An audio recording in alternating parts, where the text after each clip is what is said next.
To 99 TV వెన్నుపోటు దినం పేరిట వైసీపీ అట్టహాసంగా కార్యక్రమం నిర్వహించింది.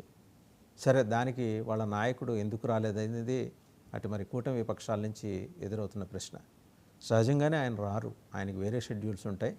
పార్టీ క్యాడర్స్కి లీడర్స్కి దిశానిర్దేశం చేస్తారు, వాళ్ళు దాన్ని చేసుకుంటూ వెళ్తారు. ఇది వైసీపీ వాదన. రెండోది, ఏడాది పాటు పాలన పూర్తి చేసుకున్న తర్వాత ఒకే టికెట్ మీద 2 సినిమాల్లాగా పొద్దున సంక్రాంతి, సాయంత్రం దీపావళి అయితే కూటమి ప్రభుత్వం చేసుకుంది. నిజంగా ఆనందదాయకమైన విషయమే. అంటే ఒక కార్యక్రమాన్ని ప్రొయాక్టివ్గా ఎలా ముందుకు తీసుకెళ్లాలో కూటమి పార్టీకి తెలిసినంతగా వైఎస్ఆర్సీపీకి తెలియదు.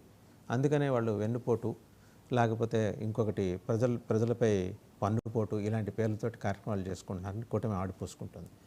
నిజంగానే ఏడాది పాలనలో అద్భుతాలు జరిగాయా, లేకపోతే ప్రజల్ని వెన్నుపోటు పొడిచారా? ఈ అంశాల మీద సమగ్రంగా విశ్లేషించడానికి, చర్చించడానికి మనతో ఉన్నారు వైఎస్ఆర్సీపీ రాష్ట్ర అధికార ప్రతినిధి వంగవీటి నరేంద్ర గారు. నమస్కారం నరేంద్ర గారు. నమస్కారం అండి. సో మీ వెన్నుపోటు కార్యక్రమం ఎట్లా జరిగింది? అంటే మీరు చెప్పుకుంటారు, రెండు బ్రహ్మాండంగా, దివ్యంగా జరిగింది, అద్భుతంగా జరిగింది. ప్రజల స్పందన ఎట్లా ఉందనేది బహుశా మీడియా పరంగా మాకంటూ ఛానల్స్ లేకపోవడం, అవన్నీ ఎలా ఉన్నా సోషల్ మీడియా పరంగా కొంత మీకు అవుట్పుట్ వస్తుంది. కానీ ప్రజల్లో ఏంటిది అనేది మార్పు మీరు అతి కొద్ది కాలంలోనే బహుశా లోకల్ ఎలక్షన్స్ కన్నా పెడితే ఎలా ఉంది స్పందన అనేది మీకు బాగా స్పష్టంగా తెలుస్తుంది. ఎక్కడ లోకల్ బాడీస్లో అయితే అన్ని వాళ్ళు తన్నుకుపోతుంటే మీరేం చేయలేకపోయారు కదా. లోకల్ బాడీస్ అనేది నామినేటెడ్ అధికారం ఉండగా స్ఫుటంగా కనబడింది. అక్కడ అధికారం ఉన్నప్పుడు నామినేట్ చేసేటువంటివి ఇన్ఫ్లుయెన్స్ చేయటం అనేది చాలా సహజం. తప్పుడు కేసులు పెడతామని చెప్పని భయపెట్టి ప్రలోభాలకి అనేక రకాలుగా వాళ్ళని లొంగ తీసుకోవటం అనేది కూటమి ప్రభుత్వంకి వెన్నతో పెట్టిన విద్య.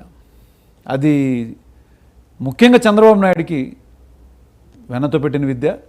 ఎవరు ఎన్ని చేసినా ఓటు వేసే సమయం వచ్చినప్పుడు ఓటు వేసే ప్రజాస్వామ్యంలో కరెక్ట్గా ఇప్పుడు కూటమి ఎలాంటి ఎదుర్కొంటుంది అనేది ప్రజల నుంచి తప్పనిసరిగా, అది లోకల్ బాడీ ఎలక్షన్స్ జరిగితే తప్పనిసరిగా దాని యొక్క ప్రభావం కనిపిస్తుంది. సో అంటే మీరు ప్రజల అభివృద్ధి కన్నా కూడా ఎలక్షన్స్ మీద ఎక్కువ దృష్టి కేంద్రీకరించారు. సహజంగా కదండి. ఇప్పుడు మనం రాజకీయంగా మనం ఎంతవరకు ప్రజల్లో ఉన్నామనేది తెలుసుకోవాలి అంటే మనం చేసే పనికి ప్రజల నుంచి ఎలాంటి స్పందన వస్తుందనేది తెలిసేది ఓటు రూపంలోనే.